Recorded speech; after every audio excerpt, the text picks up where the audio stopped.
Et maintenant une question les gens, à ceux qui veulent absolument la guerre, tout ça, moi j'ai une question à vous poser.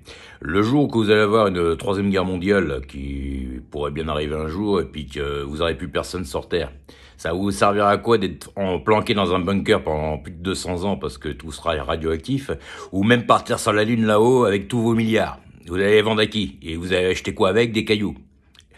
Est-ce que le jeu en vaut la chandelle? Je suis pas certain. Donc voilà. Donc vaut mieux réfléchir. Voilà.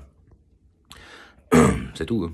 Et la plupart des gens, ils ont encore une chose que j'ai entendue l'autre jour dans une vidéo. La plupart des gens, ils ont tellement d'argent que de toute façon, ils ont même pas assez de toute une vie pour le dépenser. Donc, au bout d'un moment, ça en devient même ridicule, quoi. Je veux dire, voilà, c'est tout. Ils disaient même que,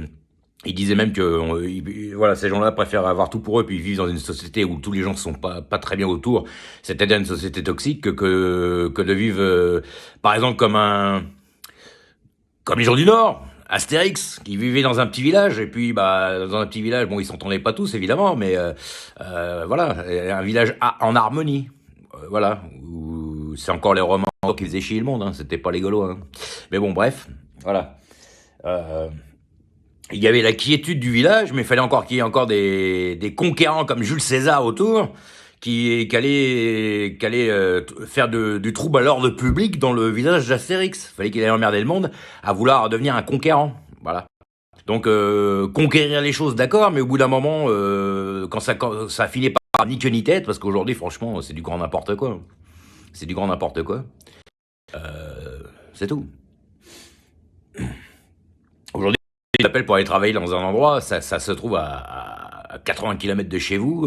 Vous gagnez plus d'argent que dans le déplacement que vous gagnez comme salaire. Donc au bout d'un moment, ça en devient ridicule. Et puis vous faites des efforts, mais les efforts que vous mettez le matin dans les transports, dans les embouteillages, et puis après sur le lieu de travail, plus le soir, tout ça, même des fois vous rentrez sous la pluie,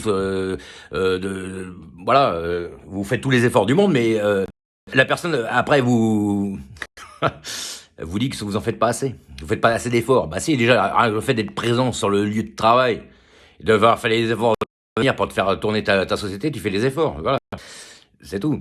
Donc, continuons à se serrer la ceinture.